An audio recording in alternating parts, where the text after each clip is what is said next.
আল্লাহর দ্বীন বাস্তবায়নের জন্য সবচেয়ে কঠিন সাহাবী ছিল যিনি, তিনি হচ্ছেন ওমর।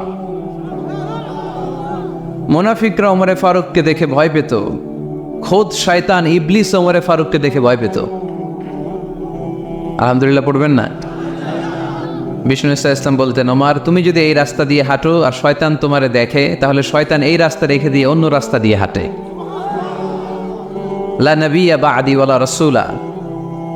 আল্লাহ রাসূল বললেন, আমার পরে কোনো নবীও নাই, রাসূলও নাই, তবে আমার পরে কেউ যদি নবী হতো, ওমর নবী হয়ে যেত। এরকম একজন ওমরের আমাদের দরকার। এরকম একজন ওমরের অপেক্ষায় আমরা। একজন হলেই চলবে। কয়জন লাগবে? যুগ জামানা পাল্টে দিতে চাই না অনেক জন, এক মানুষই আনতে পারে জাতির জাগরণ। এক মানুষই বিপদকালে বাঁচায় কাফেলায়, ক্ষুদ্র ডিঙ্গি বাঁচায় জাহাজ অসীম দরিয়ায়। কয়জন ওমর দরকার? আমরা সেই ওমরের জন্য অপেক্ষা করছি, যার নেতৃত্বে, যেই আল ইমাম আল মাহাদি, যার নেতৃত্বে গোটা বিশ্বে শান্তি, সভ্যতা, ভদ্রতা আবার প্রতিষ্ঠিত হবে। এক ছাতার নিতে মুসলমানেরা থাকবে। কেউ কারো ব্যাপারে হৃদয়ে কোনো বিদ্বেষ রাখবে, ঘৃণা রাখবে, কেউ কাউকে গালি দিবে না। এই সুসম্পর্ক, এই ঐক্যের জন্য ইসলাম। একসাথে উদখুলু ফিস সিলমি কাফা, পরিপূর্ণভাবে সবাই মিলে ইসলামের রশিকে আঁকড়ে ধরো, তাহলেই বরকত দিবে কে? ওমরে ফারুক বলতেন, নাহনু কওমুন আ'আজ্জানাল্লাহু বিল ইসলাম, আমরা তো এমন জাতি যে জাতিকে আল্লাহ তাআলা ইসলাম দিয়ে সম্মানিত করেছে। আমাদের সম্মান ইসলামে, এখন ইসলাম রেখে দিয়ে অন্য জায়গায় সম্মান খুঁজি। এজন্যই লাথি খাই, এজন্যই অপমানিত, এজন্যই নেতৃত্ব শূন্য। জোরে বলেন ঠিক কিনা? গোড়ার দিকে যদি না যাই, মূলের দিকে যদি ফিরে না আসে, আমাদেরকে গালি দেয় মৌলবাদ। মৌলবাদ মানে হচ্ছে যে মূলের দিকে ফিরে আসে, return back to the root. শিখড় থেকে, শেকড় থেকে শিখরে। শিখরে যেতে হলে আগে শেকড়ে যেতে হবে। জোরে বলেন ঠিক কিনা? এজন্য ঐক্যের কোনো বিকল্প নাই। আমি আমার আলোচনার শুরুতেই এই মেসেজটা আপনাদের কাছে ড্রপ করতে চাই যে আসুন আমরা কাদা ছোড়াছুড়ি ছেড়ে দেই, হিংসা বিদ্বেষ ভুলে যাই, হৃদয়টারে সবার জন্য উজাড় করে দেই। মুমিনদের হৃদয়ে থাকবে সবার জন্য ভালোবাসা। কি থাকবে? আল্লাহ রাসূল সাল্লাল্লাহু আলাইহি ওয়াসাল্লাম মক্কা থেকে যখন মদিনাতে গেলেন, তিনি দেখলেন দলে দলে লোকজন কালিমা পড়ে মুসলমান হচ্ছে। বড় একটা মুসলিম কমিউনিটি গড়ে উঠল। আল্লাহ রাসূল সাল্লাল্লাহু আলাইহি ওয়াসাল্লাম খেয়াল করে দেখলেন ওখানে শুধু মুসলিম কমিউনিটি নয়, ওখানে জিউস কমিউনিটি আছে, মানে ইহুদি কমিউনিটি। মদিনাতে ইহুদিরাও থাকতো। আবার খেয়াল করে দেখলেন আশেপাশে খ্রিস্টান কমিউনিটিও আছে। তাহলে মোট কয়টা কমিউনিটি হইল? রাসূল সাল্লাল্লাহু আলাইহি ওয়াসাল্লাম এই তিন দলকে নিয়ে একটা চার্টার করলেন। চার্টার, ইতিহাসে এটা মদিনা চার্টার নামে পরিচিত। মদিনা সনদ। সুবহানাল্লাহ পড়েন। তিন ধর্মের লোক, তিন জাতি একসাথে থাকে, আর আমরা এক বাঙালি এক দেশে থাকতে পারি না। এক দল আরেক দলের বলে তুমি ভারতপন্থী, ওই দল আরেক দলের বলে তুমি পাকিস্তানপন্থী। বাংলাদেশপন্থী কেউ হতে চায় না। আমরা কোন পন্থী? জোরে বলতে হবে। দেশের স্বার্থটারে সামনে নিয়ে আসতে হবে। তো সম্মানিত সুধী, রাসূল সাল্লাল্লাহু আলাইহি ওয়াসাল্লাম ইহুদিদের সাথে বসেছেন। মদিনা চার্টারে যদি তিন ধর্মের লোক থাকে, মানে Muslim community, Jews community and the Christian community যদি থাকে, তার মানে মদিনা সনদের মধ্যে স্বাক্ষর করেছিল তিন কমিউনিটির নেতারা। ইহুদিরাও ছিল, খ্রিস্টানরাও ছিল। তো আল্লাহ রাসূল সাল্লাল্লাহু আলাইহি ওয়াসাল্লাম ইহুদিদের সাথে বসেছেন, চুক্তি করেছেন 10 বছরের লম্বা সময়ের। খ্রিস্টানদের সাথে চুক্তি করেছেন। রাসূল সাল্লাল্লাহু আলাইহি ওয়াসাল্লাম খ্রিস্টানের সাথে বসতে পারে, ইহুদির সাথে বসে সনদ তৈরি করতে পারে, মদিনার সনদ। কিন্তু আমরা মুসলমানের সাথে বসতে পারি, একজন আরেকজনের ছায়া দেখতে পারে না। হিংসা, বিদ্বেষ, জেলাসি, অহংকার, ঠিক কিনা? লা ইয়াদখুলুল জান্নাতা মান কানা ফি কলবিহি হাব্বাতু খারদাল মিনাল কিবর। যার অন্তরে যাররা পরিমাণ অহংকার থাকে, সে কোশ্চিনকালেও আল্লাহর জান্নাতে প্রবেশ করতে পারবে না। আমরা যেন এই অহংকার থেকে মুক্ত হতে পারি, আমরা যেন ব্রড মাইন্ডেড হতে পারি, আমরা যেন ভিন্ন মতের লোকদেরকে রেসপেক্ট করতে পারি। ভিন্ন মতকেও যেন আমরা সহ্য করতে পারি। আমাদের দেশে এত কাদা ছোড়াছুড়ি, এত মারামারি কেন জানেন? আমরা ভিন্ন মতকে দমন করতে চাই, ভিন্ন মতকে আমরা স্পেস দিতে চাই না, ফলেই এত ঠেলাঠেলি। এজন্য মতামত বিভিন্ন থাকবে। This is the beauty of Islam, unity in diversity. Unity in diversity, ঐক্য হবে বৈচিত্র্যের মাঝে, আমাদেরকে ঐক্য খুঁজতে হবে। এক একজন এক এক চেহারা, এই তুমি কালা হইলা কেন, তুমি খাটো হইলা কেন, তুমি লম্বু কেন, এরকম বললে চলবে? এই মেয়ে তুমি বিএনপি করো কেন, তুমি জামাত ইসলাম করো কেন, সব আওয়ামী লীগ হয়ে যাও, বলা যাবে? তুমি এই পিসাবের মুরিদ কেন, আমি যে পিসাবের মুরিদ হয়েছি ওইখানে আসো না কেন, বলা যাবে না। Unity in diversity. রাসূল সাল্লাল্লাহু আলাইহি ওয়াসাল্লাম ইহুদিদেরকে স্পেস দিয়েছেন, খ্রিস্টানদেরকে স্পেস দিয়েছেন। মনে রাখতে হবে, ঐক্য প্রক্রিয়ার নাম হচ্ছে, এটা এমন একটা প্রক্রিয়া যেখানে সবাই একই চিন্তা চেতনা পোষণ করবে এমনটা নয়, বরং এক একজনের এক এক চিন্তা, কিন্তু মৌলিক বিষয়ে সবাই এক। ইউনিটি ইন ডাইভার্সিটি, বৈচিত্র্যের মাঝে আমাদেরকে ঐক্য খুঁজতে হবে।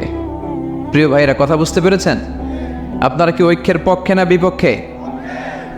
আমরা যেন ঐক্যবদ্ধ হতে পারি, আল্লাহ তুমি তৌফিক দান করো। আমরা যেন হিংসা বিদ্বেষ ভুলে যে ইসলামের কল্যাণে কাজ করতে পারি, তুমি তৌফিক দান করো। আরো জোরে পড়ি আমিন। লক্ষ্মীপুর দৌলত খাঁ বাড়ির যুব সমাজের উদ্যোগে আজকের 2 দিনব্যাপী তাফসীরুল কোরআনের মাহফিলের সমাপনী রজনী। আজকের প্রোগ্রামের সম্মানিত সভাপতি হচ্ছেন অধ্যক্ষ গোলাম সারোয়ার সাঈদী পীর সাহেব, আড়াইবাড়ি দরবার শরীফ, আমার প্রিয় নানা ভাই। উনি ফোন করে বললেন যে আসবেন প্রোগ্রামে আর কি, তো আসতেছেন আমার সাথে দেখা করার জন্য। অনেকদিন দেখা হয় না, মাঝখানে মালয়েশিয়াতে গিয়েছিলেন। 2 নানা নাতি মিলে ঘুরছি অনেক জায়গায়। মালয়েশিয়ার এক মন্ত্রণালয়েও আমরা অনেক ঘুরলাম, অনেকের সাথে আমরা মিটিং করলাম। তো হঠাৎ করে শুনলাম এখন স্টেজে ওঠার আগে নানা ভাই অসুস্থ হয়ে গেছেন, শ্বাসকষ্ট হচ্ছে, আসার কথা ছিল, এখন হসপিটালে যাবেন। তো আমরা আমার প্রিয় নানা ভাইয়ের জন্য সবাই মিলে আজকের প্রোগ্রাম থেকে দোয়া করি, আল্লাহ তাআলা যেন শিফায়ে কামেলা আজেলা নাসিব করে, খুব দ্রুত সুস্থ হয়ে আবার যেন দাওয়াতি কাজে মনোনিবেশ করতে পারে, আল্লাহ তৌফিক দান করুক। আজকের প্রোগ্রামের সহসভাপতি হচ্ছেন মাওলানা আমিরুল ইসলাম সিদ্দিকী, খতিব, লক্ষ্মীপুর কেন্দ্রীয় জামে মসজিদ। আসছেন উনি? আচ্ছা, আপনি। প্রধান অতিথি জনাব অ্যাডভোকেট রাশেদুল কাউসার ভূঁইয়া জীবন, চেয়ারম্যান উপজেলা পরিষদ। আসছে? বিশেষ কাজে ঢাকা আছে। বিশেষ কাজে ঢাকা। বিশেষ অতিথি জনাব ইখতিয়ার আলম রনি, সাধারণ সম্পাদক বাংলাদেশ আওয়ামী লীগ, 9 নং কায়েমপুর ইউনিয়ন শাখা। আসছে? মাশাআল্লাহ। তারপর আপনাদের এখানে আইন মন্ত্রী আমাদের পাশের গ্রামে, আপনাদের পাশের গ্রামে, ওনার লোকেরা এসে দেখা করলো, আমি সালামও বললাম। ওনার আম্মা খুব অসুস্থ, ওনার আম্মা অসুস্থ, দোয়া চেয়েছে, আমরা দোয়া করি ওনার আম্মাকে আল্লাহ তাআলা সুস্থতা দান করুন। সম্মানিত ভাইরা, আমরা আর কথা না বাড়িয়ে সরাসরি আলোচনায় চলে যাই। আমি আপনাদের খেদমতে পবিত্র কালামুল্লাহ মাজিদের সূরাত আলে ইমরানের 133 নম্বর আয়াত তেলাওয়াত করেছি। সূরাটার নাম হচ্ছে সূরাত আলে ইমরান, ইমরানের বংশধর। ইমরান কে ছিল আপনারা জানেন? মারিয়াম আলাইহিস সালামের পিতা, ঈসা আলাইহিস সালামের নানা। সুবহানাল্লাহ পড়বেন না?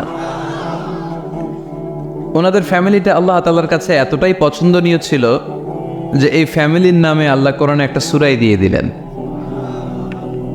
আলে ইমরান। আরবিতে পরিবার বা ফ্যামিলি, এটা বোঝানোর জন্য আরবিতে 2টা শব্দ ব্যবহার হয়, এক হচ্ছে আহাল আর একটা আল। আহাল এটা সম্মানিতদের ক্ষেত্রেও হয়, আবার সাধারণ মানুষদের ক্ষেত্রেও হয়। যেমন রাসূল সাল্লাল্লাহু আলাইহি ওয়াসাল্লামের পরিবারবর্গ, ওনারা অনেক সম্মানিতা, অনেক সম্মানিত। তো আল্লাহ রাসূল সাল্লাল্লাহু আলাইহি ওয়াসাল্লামের পরিবারের ক্ষেত্রে বলা হয় আহলে বাইত। আবার আমার পরিবার, আপনার পরিবার, আমাদের পরিবার বা স্ত্রী, এটা বোঝাতেও আরবিতে আহাল শব্দটা ব্যবহৃত হয়।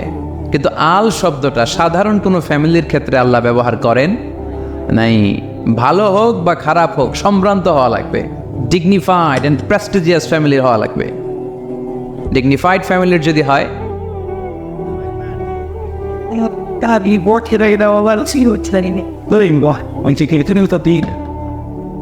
very dignified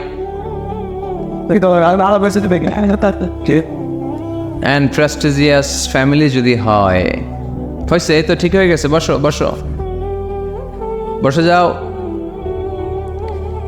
very dignified and prestigious family যদি হয় সেক্ষেত্রে আল্লাহ কোরআনে আল বলেছেন যেমন ইমরানের পরিবারের কথা বোঝাতে যে আল্লাহ বলেছেন আলে ইমরান দাউদ আলাইহিস সালামের পরিচয় দিতে যে পরিবারের কথা বলতে যে আল্লাহ বলেছেন আলে দাউদ আবার ফেরাউনের বংশ বা পরিবারের কথা বলতে যে আল্লাহ বলেছেন আলে ফেরাউন তাহলে পরিবারের আরবি দুইটা একটা আল আর একটা আহাল আহাল এটা সম্মানিত এবং সাধারণ উভয় ক্ষেত্রেই ব্যবহার করেন আল্লাহ তাআলা আর আল এটা শুধু ডিগনিফাইড অ্যান্ড প্রেস্টিজিয়াস ফ্যামিলি ভালো হোক ফ্যামিলিটা বা খারাপ হোক সেক্ষেত্রে আল্লাহ ব্যবহার করেন তারই ধারাবাহিকতায় ইমরান ওনার যে ফ্যামিলি মারিয়াম আলাইহিস সালাম ছিলেন তার কন্যা তার স্ত্রীর নাম ছিল হান্না বিনতে ফাখুজ এই ফ্যামিলিটা আল্লাহর কাছে বড্ড প্রিয় একটা ফ্যামিলি এজন্য আল্লাহ তাআলা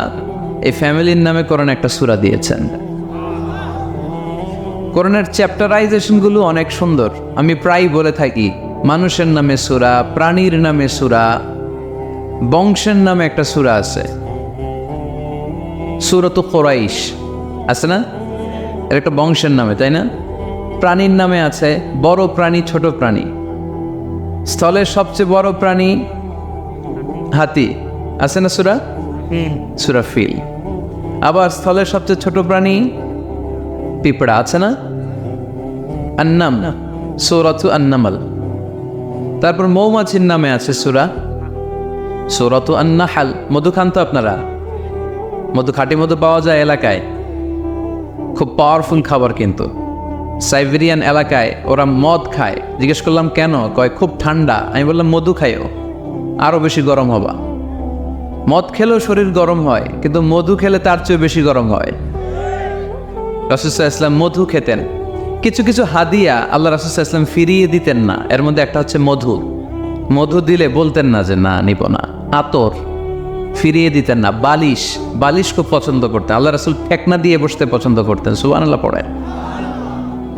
রাসূল সাল্লাল্লাহু আলাইহি ওয়াসাল্লামের কাছে একটা কসমেটিক্সের বক্স থাকতো সবসময় জরুরি 5-6টা জিনিস এর ভেতরে থাকতো ওখানে আল্লাহ রাসূল সাল্লাল্লাহু আলাইহি সাল্লাম চিরুনি রাখতেন চিরুনি আপনারা চুল আঁচড়ান তো চিরুনি দিয়ে সবসময় পরিপাটি থাকবেন এটা সুন্নাহ পরিচ্ছন্ন ফিট থাকা সবসময় গেট আপটা ভালো থাকা এটা সুন্নাহ আল্লাহ রাসূল সাল্লাল্লাহু আলাইহি ওয়াসাল্লাম কোনো বিদেশি ডেলিগেট আসলে তাদের সাথে দেখা করার আগে সময় নিতেন নিজেকে গুছিয়ে নিতেন সুবহানাল্লাহ পড়েন চুলগুলো আঁচড়ে রাখতেন এই চিরুনি দিয়ে তাহলে ব্যক্তিগত কসমেটিক্স বক্সে আল্লাহ রাসূল সাল্লাল্লাহু আলাইহি ওয়াসাল্লাম যে জিনিসগুলো রাখতেন তোর মধ্যে একটি হচ্ছে চিরুনি 2 নম্বর আল্লাহ রাসূল সাল্লাল্লাহু আলাইহি ওয়াসাল্লাম জাইতুনের তেলের একটা ছোট্ট বোতল রাখতেন ওয়াত্তিনি ওয়াজ জাইতুন অলিভ অয়েলের ওয়াজ করেছি গত বছর যেখানেই আমার সাথে লোকজনের দেখা কয় হুজুর এখন থেকে অলিভ অয়েল মাখি আমি এজন্য সুন্দর হয়ে গেছি তো অলিভ অয়েল রাখতেন চিরুনি রাখতেন এরপরে সুরমা দানি রাখতেন সুরমা চোখে আল্লাহ রাসূল সাল্লাল্লাহু আলাইহি ওয়াসাল্লাম সুরমা দিতেন এরপর আল্লাহ রাসূল সাল্লাল্লাহু আলাইহি ওয়াসাল্লাম উতুর রাখতেন উতুর পারফিউম আতর দিতেন কিছু কিছু বিষয় আছে আরবাউন মিন সুনানিল মুরসালিন 4টা সুন্নাহ আছে সব নবীদের সুন্নাহ সবাই এটা করেছেন এর মধ্যে একটা হচ্ছে উতুর সব নবীরা আতর দিতেন সুবহানাল্লাহ বাড়িতে যাই বলেন আতর দিবেন এটা সুন্নাহ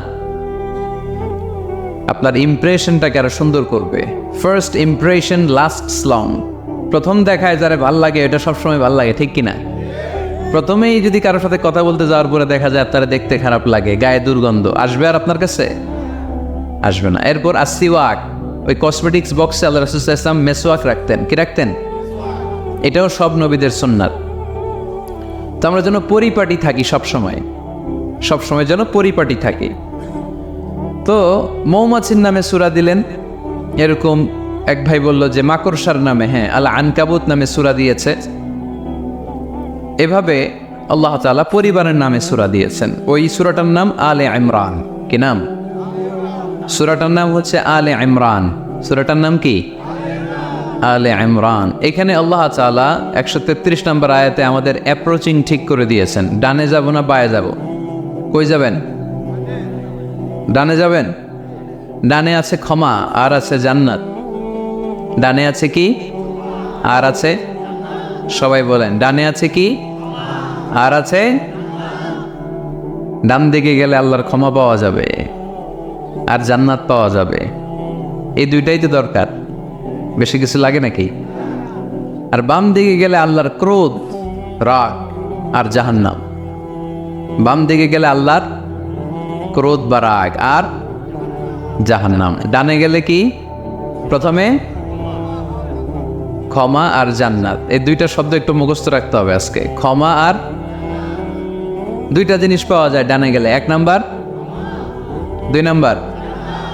সবাই বলেন 1 নাম্বার, 2 নাম্বার। এবার আঙ্গুল উঁচু করে বলেন।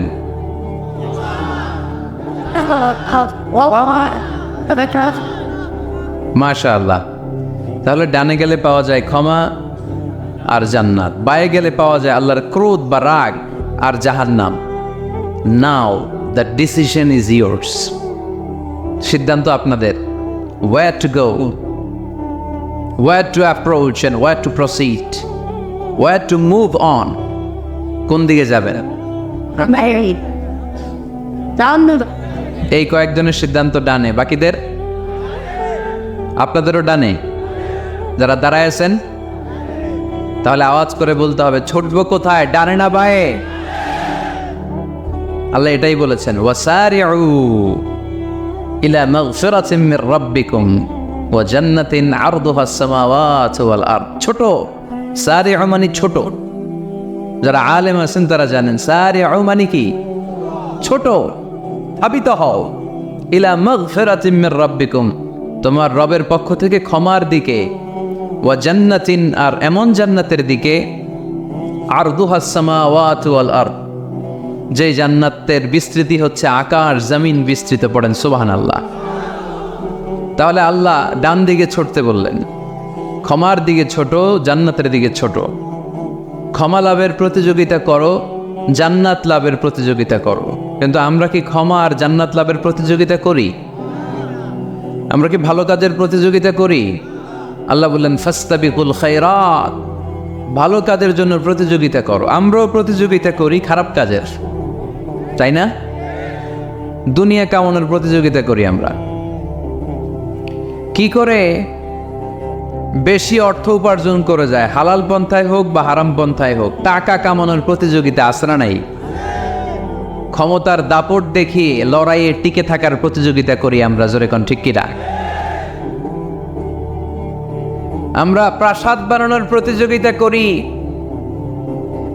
আমরা বিশ্ব সুন্দরীর প্রতিযোগিতা করি, আমরা প্রতিযোগিতা করি কে হবে মাসুদ রানা। এটাও জানেন আপনারা? কে হবে সৎ মানুষ, কে হবে আদর্শ বাংলাদেশী, এরকম প্রতিযোগিতা আছে। সবাই কি হইতে চায়?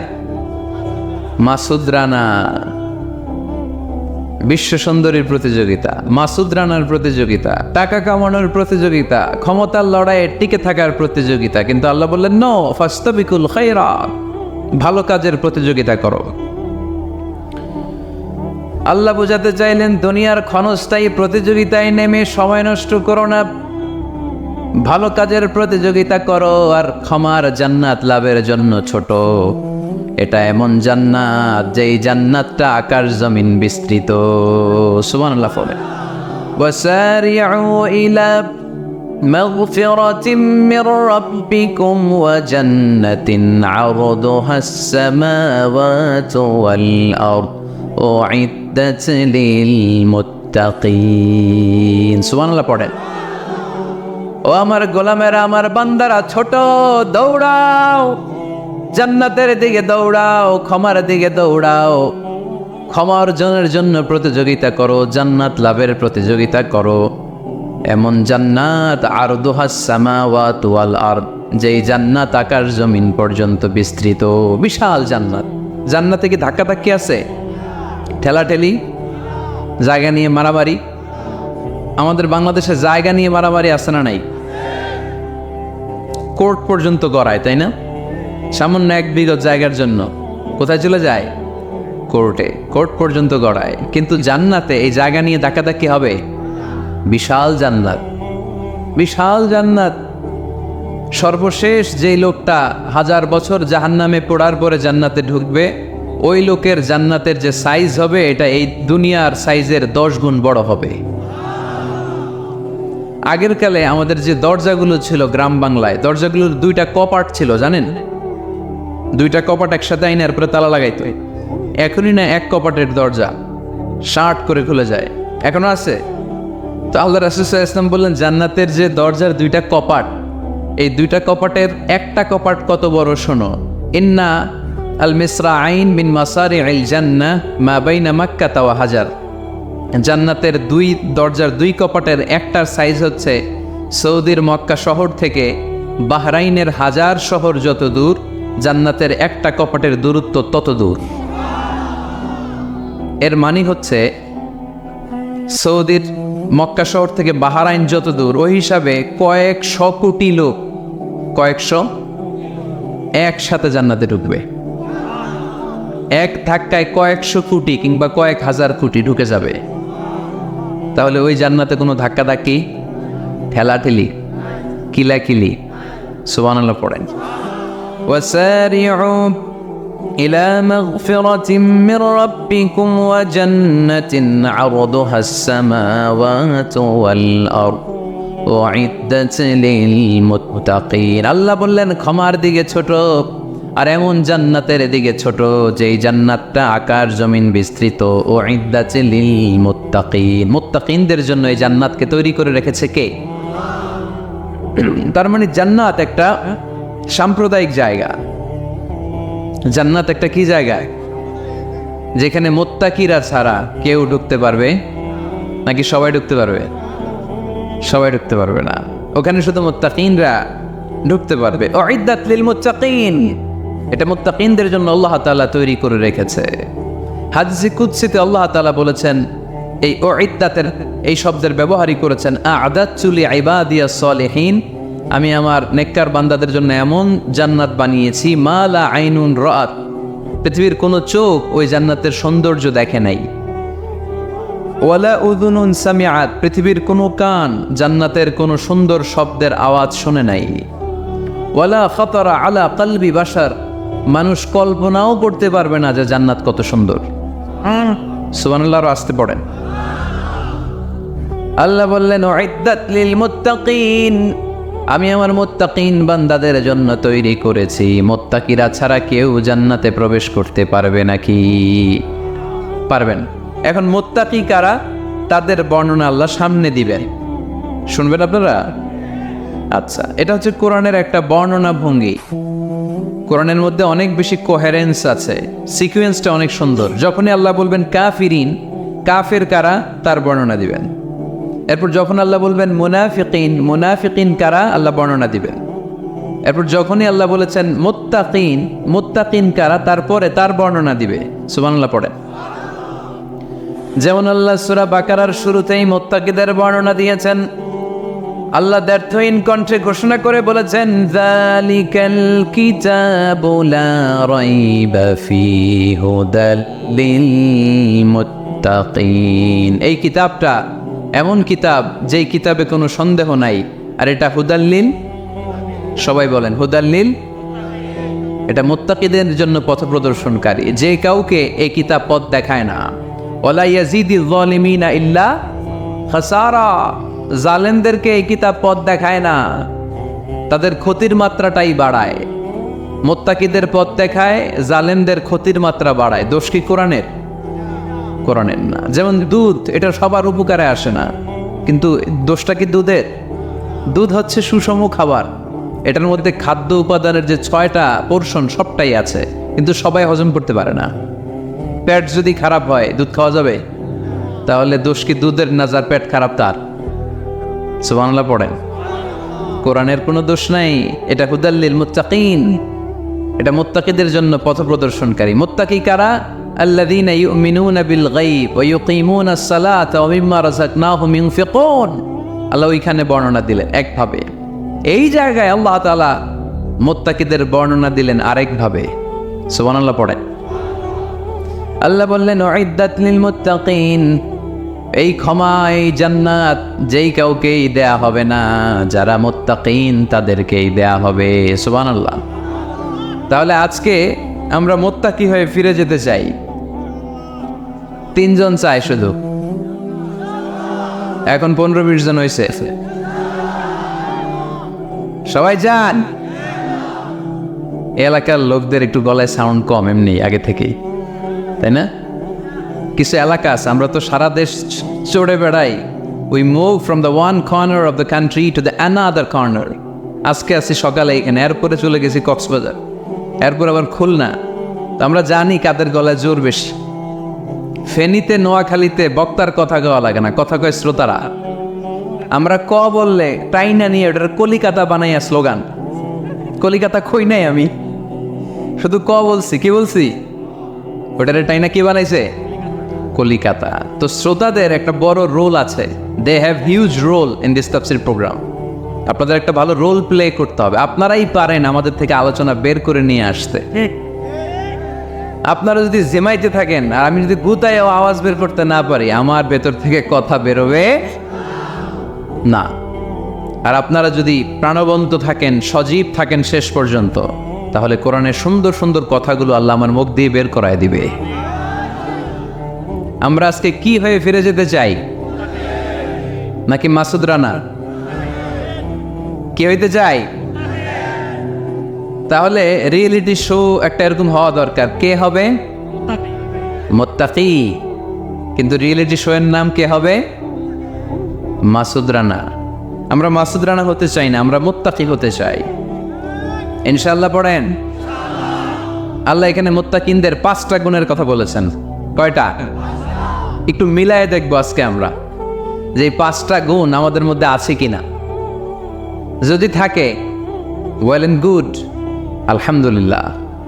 যদি না থাকে, তাহলে এই 5টা গুণ নিজেদের মধ্যে ধারণ করার দরকার আছে না নাই? কথা খুব সোজা সাপটা।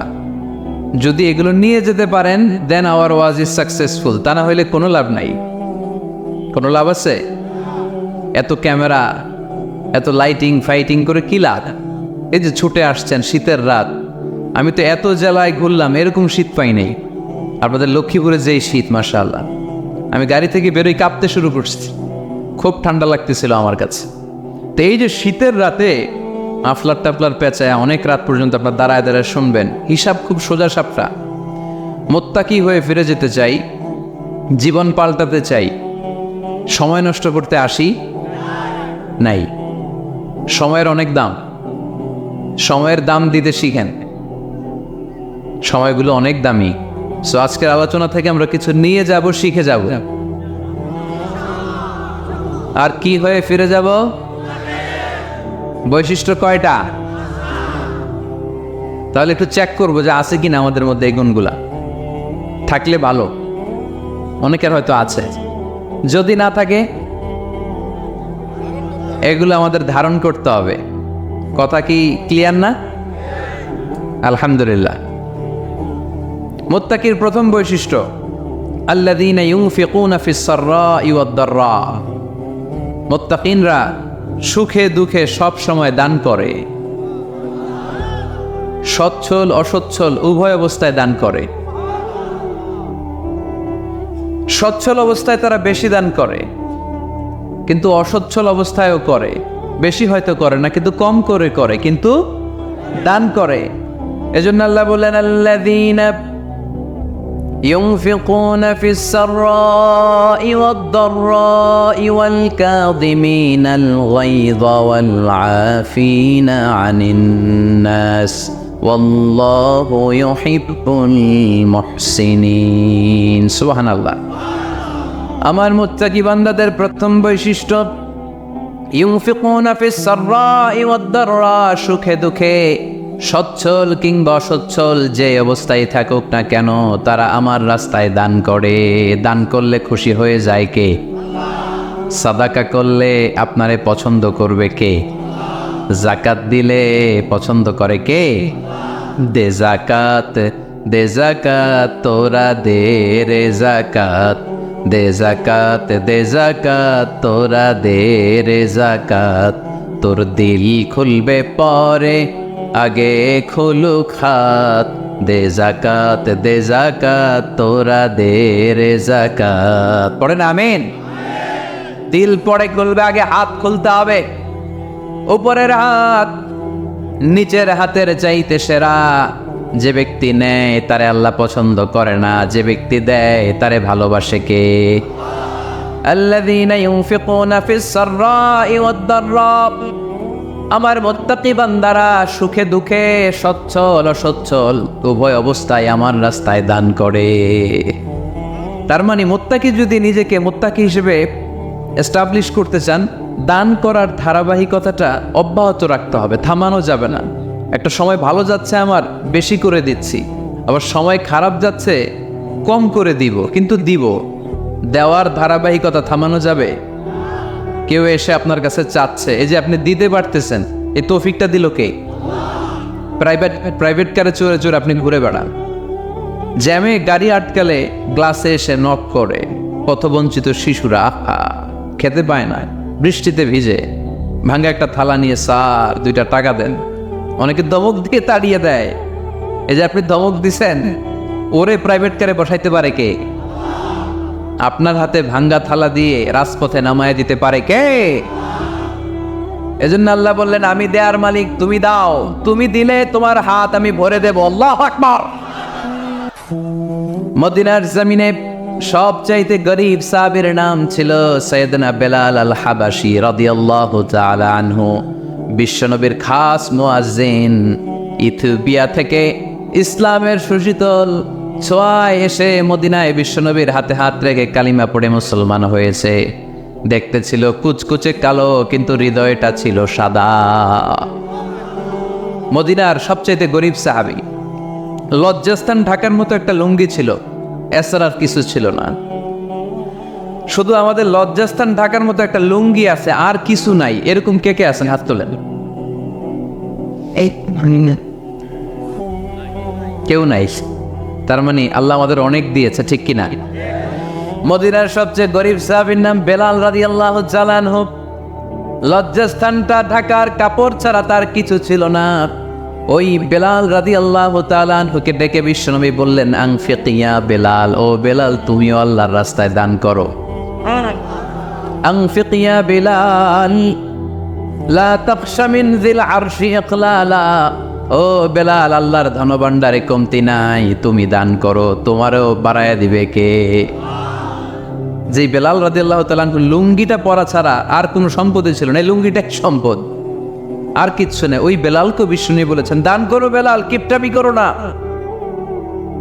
যে রবের সন্তুষ্টির জন্য তুমি দান করবা, ওই রবের কোনো কমতি নাই, ঘাটতি নাই। গোটা বিশ্বের সবার সব ডিমান্ড পূরণ করে দিল, যার যত চাহিদা সব দিয়ে দিল, আমার আল্লাহর ধনভাণ্ডারের 1 ইঞ্চিও কমবে না। এজন্য মুত্তাকিদের প্রথম বৈশিষ্ট্য, আল্লাযীনা ينفقون في السراء والضراء والكاظمين الغيظ والعافين عن الناس والله يحب المحسنين। মুত্তাকিনদের প্রথম বৈশিষ্ট্য, সুখে দুঃখে সব সময় দান করে একজনের খুশির জন্য। তিনি কে? দান করলে যে আল্লাহ বাড়ায় দেয়, বিশ্বাস হয়? বিশ্বাস হয়? বাড়িয়ে দিবে আল্লাহ। মাসালুল্লাযীনা ইউনফিকুনা ফি সাবিলিল্লাহি কামাসালি হাব্বা আনবাতাত 7 সানাবিলা ফি কুল্লি সুমবুলাতিন মিআতু হাব্বা ওয়াল্লাহু ইউদাঈফু লিমান ইয়াশাউ ওয়াল্লাহু ওয়াসিউন আলীম। সুবহানাল্লাহ পড়ে। আল্লাহর রাস্তায় দানের দৃষ্টান্ত চারা গাছের মতো। যেই চারা গাছ রোপণ করে দিলে সেখান থেকে শীষ গজায় 7টা। ওই 7টা শীষ থেকে, প্রতিটা শীষ থেকে হয় শত শস্য দানা, মানে 700। আপনি 1 টাকা দান করলে আল্লাহ 7 গুণ, 100 গুণ থেকে 700 গুণ বাড়ায় দিবে। আল্লাহর প্রাচুর্যতার কোনো কমতি নাই। আল্লাহর ভান্ডারে কোনো ঘাটতি নাই, আছে? এজন্য দিতে হবে। কি করতে হবে? দিলে নতুন করে আসে, না দিলে আসে না। বিশ্বাস হয়? অনেকে বিশ্বাস করে না। আল্লাহ বলেন আনফিক ইবনা আদম উনফিক আলাইক, এই বনি আদম দাও, দিলে আমিও দেব। অনেকে আমরা ধরে রাখি দেখে নতুন কিছু আসে না। আপনার হাতে 5 কেজির একটা বস্তা, তো এটা ধরে রাখলে আরেকটা নিতে পারবেন? এটা ফালাই দিলে না 10 কেজি ধরতে পারবেন? কথা কয় না? 5 কেজির এটা দিয়ে দেন, 20 কেজি আসবে। 20 কেজির ওইটা দিয়ে দেন, 40 কেজি আসবে। আর 5 কেজি ধরে রাখলে নতুন কিছু আসবে। আনফিক ইবনা আদম উনফিক আলাইক, এ বনি আদম দান করো, তুমি দিলে আমি তোমারে দিব। সুবহানাল্লাহ পড়েন। তবে এই দানটা গোপনে হলে ভালো, প্রকাশ্যে দান করলেও আল্লাহ কবুল করে, কিন্তু গোপনে করলে বেশি খুশি হয় কে? গোপন দান। আল্লাহ তাআলার রাগ আর ক্রোধ যদি আপনার উপর থেকে থাকে, গোপন দান আল্লাহর ক্রোধ আর রাগকে কমিয়ে দেয়। গোপন দান করলে আল্লাহ খুশি হয়ে যায়। আল্লাহর যদি কোনো রাগ, গোসা, ক্রোধ থাকে আপনার উপর, এটা কমে যাবে। 7 শ্রেণীর ব্যক্তিকে আল্লাহ তাআলা আরশের নিচে ছায়া দিবেন কিয়ামতের দিন, যেদিন সে ছায়া ছাড়া আর কোনো ছায়া থাকবে না। এর মধ্যে 1 শ্রেণীর ব্যক্তি রজুলুন তাসাদ্দাকা বিসাদাকা ফাআখফাহা হাত্তা লা তা'লামু শিমালুহু মা তুনফিকু ইয়ামিনুহু। 1 শ্রেণীর ব্যক্তি, 7 শ্রেণীর মধ্যে 1 শ্রেণীর ব্যক্তি যারা আরশের নিচে ছায়া পাবে, যে ব্যক্তি গোপনে দান করে। কত গোপনে? ডান হাত কি দিছে, বাম হাত টের পায় নাই। তার মানে অনেক গোপনে দান করেছে। এই গোপনে দান করলে খুশি হয় কে? আল্লাকা সিররুন ইনদাল্লাহ বাইনাকা আনতা ওয়া বাইনাল্লাহ, আল্লাকা সাদাকাতুন তাখফা লা ইয়ালামুহা ইল্লাল্লাহ, আল্লাকা সিররুন ইনদাল্লাহ বাইনাকা আনতা ওয়া বাইনাল্লাহ, আল্লাকা সাদাকাতুন তাখফা লা ইয়ালামুহা ইল্লাল্লাহ। সুবহানাল্লাহ পড়ে। আল্লাকা সিররুন ইনদাল্লাহ, তোমার আর তোমার রবের মাঝে গোপন কোনো ডিলিংস আছে কি, যেটা তুমি আর তোমার রব শুধু জানো? তোমার জীবনে এমন গোপন দান আছে নাকি যেটা আল্লাহ ছাড়া কেউ দেখেনি? ওই দানগুলোরে পছন্দ করে কে? যারা দুনিয়ার বুকে সচ্ছল এবং অসচ্ছল অবস্থায় দান করে, কিয়ামতের দিন আমলনামা দেখে তারা অবাক হয়ে যাবে, বলবে আল্লাহ এত ভালো কাজ আমি দুনিয়ায় করি নাই, হয়তো এটা আমার আমলনামা নয়, ফেরেশতারা ভুল করে অন্যের আমলনামা আমাকে দিয়ে দিয়েছে। আল্লাহ বলবেন না আমার ফেরেশতারা ভুল করে না। ফেরেশতারা ভুল করে নাকি? তোমার আমলনামাই তোমার হাতে পৌঁছেছে। দানকারী বলবে আল্লাহ এত ভালো কাজ আমি করি নাই, কি করে এত আমলের পাহাড়? আল্লাহ বলবে ওই যে আমার খুশির জন্য, আমার ভালোবাসায় দুনিয়ার বুকে যে তুমি দান করেছো, ওই দানের সওয়াবটাকে পাহাড় পরিমাণ বড় করে আমি আল্লাহ নিজ দায়িত্বে তোর আমলনামায় ঢুকিয়ে দিয়েছি। সেই বুখারীর বর্ণনা, কামা ইউরাব্বি আহাদুকুম ফুলুওয়াহু, তোমরা তোমাদের গাভী যেমনি পালো। বাছুর পালন কারা কারা দেখি লক্ষ্মীপুরে? মাশাআল্লাহ, অনেক গরু টরু আছে যে এলাকায়। ছাগল পালন কারা কারা? ওট পালন কারা কারা দেখি? ওট নাই। তো আল্লাহ রাসূল সাল্লাল্লাহু আলাইহি ওয়াসাল্লাম বললেন তোমরা যেমনি ওটের বাচ্চা পালো, বাছুর পালো, পেলে পুষে যেমনি বড় করো, তোমার ওই ছোট্ট দান, ওই দানটা যেহেতু আমার খুশির জন্য দিয়েছিলা, ওইটারে আমি পালছি। তোমরা যেমনি বাছুর পালছো, আমি আল্লাহ তোমার ছোট্ট দানের সওয়াবটাকে পেলেছি, পেলে পুষে ইয়া বড় উহুদ পাহাড়ের সমান করে এরপরে তোমার আমলনামায় উঠাইয়া দিছি। তাহলে মুত্তাকি বান্দার প্রথম গুণ, তারা দান করে। ইউনফিকুনা ফিস সাররাহ। লক্ষ্মীপুরের ভাইয়েরা খেয়াল করে শুনেন, মুত্তাকি বান্দাদের প্রথম গুণ, সুখে থাকি আর দুঃখে থাকি আল্লাহর রাস্তায় দান করব আমরা, ঠিক কিনা? সর্বাবস্থায় দান করতে হবে। ফিস সাররা, সুখের সময়ও করব, অফিদ দাররা, দুঃখের সময়ও করব। সুখের সময় যদি আমি বছরে 10,000 টাকা দান করি, দুঃখের সময় 10 টাকা তো দিতে পারবো। কথা বুঝে নাই বোধহয়? কষ্টের সময় অল্প দিব, কিন্তু দেয়ার ধারাবাহিকতাটা আমরা চালিয়ে যাব। পারা যাবে? তাহলে মুত্তাকিদের প্রথম গুণ, আল্লাযীনা ইউনফিকুনা ফিস সাররাই ওয়াদ-দাররাই ওয়াল কাযিমিনাল গায়যা ওয়াল আফিনা আনিন নাস ওয়াল্লাহু ইউহিব্বুল মুহসিনিন। মুত্তাকিনদের প্রথম গুণ, সুখে দুঃখে মুত্তাকিরা আল্লাহর রাস্তায় দান করে। এটা বোঝা গেছে না? মনে থাকবে কতক্ষণ? হ্যাঁ, কাল কি ভুলে যাবে আজীবন? হ্যাঁ, আজীবন মনে থাকবে? মনের কান দিয়ে শুনতে হবে। এই কান না, মনেও একটা কান আছে, ওই কান দিয়ে শুনলে বলবেন না। তাহলে মুত্তাকিদের প্রথম বৈশিষ্ট্য, যেহেতু আমরা মুত্তাকি হয়ে ফিরে যেতে চাই, মুত্তাকিদের প্রথম বৈশিষ্ট্য আমরা জানলাম, যারা সুখে দুঃখে কি করে? দান করলে বাড়ায় দেয় কে? ধৈর্য রাখলে নতুন কিছু পাওয়া যায়, ওটা ছেড়ে দেন, ওটা দিয়ে দেন, তাহলে নতুন কিছুর ব্যবস্থা করবে কে? তাহলে এটা বুঝে ফেলছেন না? হজম হয়েছে? হজম, এটার হজম করে ফেলেন। হয়ে গেছে গা? আচ্ছা, এবার আল্লাহ বললেন মুত্তাকিনদের 2 নাম্বার বৈশিষ্ট্য, ওয়াল কাযিমিনাল গায়যা। মুত্তাকি বান্দারা তাদের রাগকে হজম করে, রাগ সংবরণ করে, ক্রোধকে নিয়ন্ত্রণ করে। সুবহানাল্লাহ পড়েন। এইবার আসছে কঠিন ওয়াজ।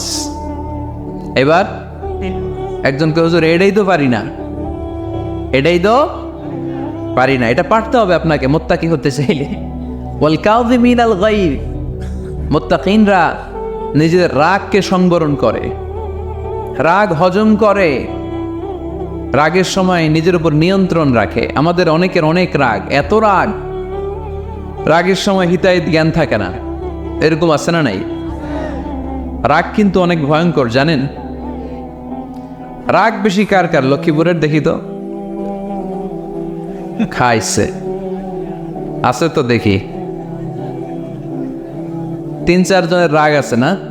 বাকি সব আল্লাহর ওলি। লক্ষ্মীপুরের ঘরে ঘরে রাগ। আচ্ছা, লক্ষ্মীপুরের মানুষ অনেক ভদ্র, শান্তশিষ্ট, রাগ টাগ নাই। হ্যাঁ, বাঙ্গালায় তো এই রাগ ভয়ঙ্কর। এটা রাগ কিন্তু ভয়ঙ্কর। মানুষ যখন রাগ করে তখন তার হিতাহিত জ্ঞান থাকে, কি করে কি বলে সে জানে। পৃথিবীর সবাই আমরা রাগী, কেউ কম কেউ বেশি, এটা ভেরি ন্যাচারাল। আমাদের দেহে একটা হরমোন আছে, অ্যাড্রেনালিন বলে আর কি এটাকে। Adrenaline hormone triggers up your bodies fight response. এটা যখন নিঃসরিত হয় দেহ থেকে, আপনার বডি তখন ফাইট করতে মনে চায়, কোপায়ালামু, মাইরালাম উতরে, হোতায়ালাম ওয়াক করে, এরকম একটা অ্যাটিটিউড চলে আসে না? এটা ন্যাচারাল। এই অ্যাড্রেনালিন হরমোন যখন নিঃসরিত হয়, এটা আপনার ফাইট রেসপন্সকে ট্রিগার আপ করে। তখন আপনার দেহ খুব উত্তেজিত, ফাইট করতে মনে চায়, এখনই ধরি ওরে, আসলে নেই। তবে এটা ভালো কাজে লাগাইতে হবে। রাগটা পারা যাবে না। রাগ কিন্তু খুব ভয়ঙ্কর। এই রাগের শারীরিক মানসিক অনেক ক্ষতি আছে। হার্ট অ্যাটাক করে অনেকে রাগে, স্ট্রোক করে ফেলে। রাগ হচ্ছে অনেকটা ঝড়ের মতো। কিসের মতো? ঝড় যেমনি একদিক থেকে এসে সব লন্ড ভন্ড করে দিয়ে অন্য দিক দিয়ে ছুটে চলে যায়, যখন ঝড়টা হয় তখনও তো টের পাওয়া যায় না। রাগও তেমন, যখন রাগটা আসে কি যে করে ফেলছি তখন বোঝা যায় না। রাগ চলে যাওয়ার পরে, মাথা ঠান্ডা হওয়ার পরে তখন বোঝা যায়, হায় রে এটা কি করলাম। রাগের সময় দিয়ে দিছে তালাক। রাগের সময় কি করছে? রাগ যখন শেষ তখন কয়, হায় হায় বউ তুমি তো আমার কৈতরি। মারামারি হয়, সম্পর্কের অবনতি হয়, স্বামী স্ত্রীর সম্পর্কের বিচ্ছেদ ঘটে। বাবা ছেলের সাথে রাগ করে না? বাপে কই দিমু না তোরে, কিচ্ছু দিমু না। পোলায় কই দিবা না কে? বাপে কই দিলাম না, পোলায় কই মারলাম তোমারে। বাপে কই তোরে ত্যায্য করলাম, পোলা কই কোপ দিলাম। আছে না নাই? শুনবেন এরকম বাবা ছেলে হতাহতের ঘটনা, হাজব্যান্ড ওয়াইফ ডিভোর্স পর্যন্ত গড়ায়, বন্ধু বন্ধু সম্পর্ক নষ্ট হয় এই রাগের কারণে। দেখছেন আল্লাহ যেখানে যত ফোঁটা দেয়া দরকার ওই জায়গায় অত ফোঁটা দেয়, এটার নাম ইসলাম। এজন্য আল্লাহ বললেন মুত্তাকিদের 2 নাম্বার গুণ আল কাযিমিনাল গায়ব। মুত্তাকিনরা রাগকে সংবরণ করে, তারা অল্পতে চটে যায় না, তারা হট টেম্পার্ড না, তারা বুঝে শুনে কাজ করে, নিজের ক্রোধ আর রাগকে সংবরণ করতে জানে। সুবহানাল্লাহ পড়ে। আল্লাহ রাসূল বললেন লাইসা শাদীদু বিসরা, কুস্তি করে যে অন্যকে শোয়ায় ফেলতে পারে সে শক্তিশালী নয়। ইন্নামা শাদীদুল্লাযী ইয়ামলিকু নাফসাহু ইনদাল গাদাব, রাগের সময় যেই ব্যক্তি নিজের উপর নিয়ন্ত্রণ রাখতে পারে আল্লাহর কাছে সেই হলো শক্তিশালী। এক একটা কথার ওজন দেখছেন আল্লাহ রাসূল সাল্লাল্লাহু আলাইহি ওয়াসাল্লামের। লাইসা শাদীদু বিসরা, যে কুস্তি খেলতে পারে ভালো সে শক্তিশালী না, বরং ইন্নামা শাদীদুল্লাযী ইয়ামলিকু নাফসাহু ইনদাল গাদাব, রাগের সময় যে নিজেকে নিয়ন্ত্রণ করতে পারে সেই শক্তিশালী। সুবহানাল্লাহ পড়ে। এজন্য আমি মুত্তাকি হব হুজুর, হুজুর আজকের ওয়াজ শুনে আমি মুত্তাকি, শুধু হাত তুলে মুত্তাকি বললে হবে?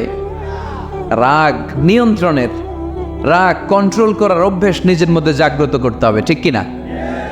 এক সাহাবী এসে বললেন ইয়া রাসূলুল্লাহ আউসিনি ইয়া রাসূলুল্লাহ, আমারে কিছু নসিহত করেন, নসিহত করেন। বিশ্বনবী বললেন লা তাগদাবু, সাহাবী তুমি রেগে যেও না। সাহাবী বললেন নবী আবার নসিহত করেন। বিশ্বনবী বললেন তুমি রেগে যেও না। সাহাবী বললেন শুনলাম তো এটা, আরেকটা কিছু কন। বিশ্বনবী বললেন রেগে যেও না। রাদ্দাদা মিরারান, বারবার যতবার সাহাবী বিশ্বনবীর কাছে নসিহত চাইলেন, বিশ্বনবী একটা নসিহতই করলেন, রেগে যেও না, কারণ রেগে গেলেন তো হেরে গেলেন। রেগে গেলেন তো হেরে গেলেন। ওরা আপনারে রাগাতে চাইবে, আপনি ঝগড়া করতে চান না, ওরা আপনারে পায়ে পাড়া দিয়ে ঝগড়ায় নামাতে চাইবে। চিল্লা এখন ঠিক কিনা? ওরা পায়ে পাড়া দিয়ে ঝগড়া করবে, ওরা আপনারে অলওয়েজ পোক করবে, ওরা আপনারে হট টেম্পার্ড বানাতে চাবে, আপনারে অস্থির করে দিতে চাবে। কিন্তু ফর্মুলা আমাদের ভালো জানা আছে। আমরা কোরআন থেকে ফর্মুলা নিয়ে চলি, মানব রচিত কোনো ফর্মুলায় আমরা চলি না। জোরে বলেন ঠিক কিনা? মুত্তাকিনদের 2 নাম্বার বৈশিষ্ট্য ওয়াল কাযিমিনাল গায়ব, মুমিনরা নিজেদের রাগকে নিয়ন্ত্রণ করে। রাগ নাইকার, ক্ষোভ নাইকার, কিন্তু মুমিনরা মুত্তাকিনরা চাইলেই রাগ দেখায় না। তারা রাগকে কি করে? পারবেন আজকে থেকে ভাবির আর বকবেন না তো, ঝগড়া করবেন না তো, ছেলে মেয়েদের উপর উত্তেজিত হবেন না তো, হ্যাঁ? রাগারাগি করবেন, মনে থাকবে তো? আল্লাহ রাসূল সাল্লাল্লাহু আলাইহি ওয়াসাল্লাম কখনোই রাখতেন না। সুবহানাল্লাহ নাই? আল্লাহ রাসূল সাল্লাল্লাহু আলাইহি ওয়াসাল্লাম কখনোই, ওনার সাথে কেউ খারাপ আচরণ করলে উনি রাখতেন না। ওনাকে অত্যাচার করা হয়েছে তিনি রাখতেন না, জুলুম করা হয়েছে তিনি রেগে যেতেন না। রাসূল সাল্লাল্লাহু আলাইহি ওয়াসাল্লাম মক্কায় যখন নামাজ পড়তেন, ওটের পচা নাড়ি ভুঁড়ি আল্লাহ রাসূল সাল্লাল্লাহু আলাইহি ওয়াসাল্লাম ঘাড়ে আর পিঠের উপর চাপিয়ে দেয়া হতো। আমাদের কার কার পিঠের উপর নামাজ অবস্থায় ওটের বা গরুর নাড়ি ভুঁড়ি চাপায়া দেয়া হয়েছে এলাকায়? আছে কেউ? নাই। তায়েফের ময়দানে আল্লাহ রাসূল সাল্লাল্লাহু আলাইহি ওয়াসাল্লাম দাওয়াত দিতে গেলেন, নিজের লাভের জন্য না তায়েফবাসীদের লাভের জন্য? খেয়ে না খেয়ে দিন প্রচারের কাজে নিজেকে দিয়েছ বিলিয়ে, তায়েফের কাফিরেরা চিনল না সে আলো, দুষ্ট ছেলেদের পিছু দিল লেলিয়ে, পাথরের আঘাতে ক্ষত বিক্ষত হয়ে সারা শরীর থেকে রক্ত ঝরে। হে রাসূল তোমাকে ভুলি আমি কেমন করে, হাজার ব্যথা বেদনার পরে ফিরে আসনি তুমি আপন ঘরে, দিনের আলো তুমি ছড়িয়ে দিতে, চলে গেলে মদিনায় মক্কা ছেড়ে। হে রাসূল তোমাকে ভুলি আমি কেমন করে, হে রাসূল তোমাকে ভুলি আমি কেমন করে, ঠিক কি না? তায়েফের ময়দানে রক্তাক্ত হলেন তিনটা জায়গায়, দেখে এসেছি আমি। এখানে আহত করা হলো, আবার উঠে দাঁড়ালেন, আবার পাথর মারা হলো। কোন গায়ে পাথর মেরেছো তোমরা? এরকম সুন্দর শরীর পৃথিবীর কোনো দ্বিতীয় মানুষের ছিল নাকি? এত সুশ্রী মানুষ, শুভ্র মানুষ, পরিচ্ছন্ন মানুষ দুনিয়াতে দ্বিতীয়টা ছিল না। এত নুরানি চেহারার মানুষ পৃথিবীতে দ্বিতীয়টা নাই। এই মহানবীকে ওরা পিটিয়ে রক্তাক্ত করেছে, পাথর মেরে রক্তাক্ত করেছে। 3 বার গেছি ওদের লাভের জন্য, ওরা আমারে মারল। আহা, তারপরও রাসূল সাল্লাল্লাহু আলাইহি ওয়াসাল্লাম কি রেগে গিয়েছেন? কারণ রেগে গেলেন তো হেরে গেলে। কোনোভাবে রাসূল সাল্লাল্লাহু আলাইহি ওয়াসাল্লাম রাখতেন না। নিজের উপর অত্যাচার আসলে রাসূল সাল্লাল্লাহু আলাইহি ওয়াসাল্লাম রাগেন নাই।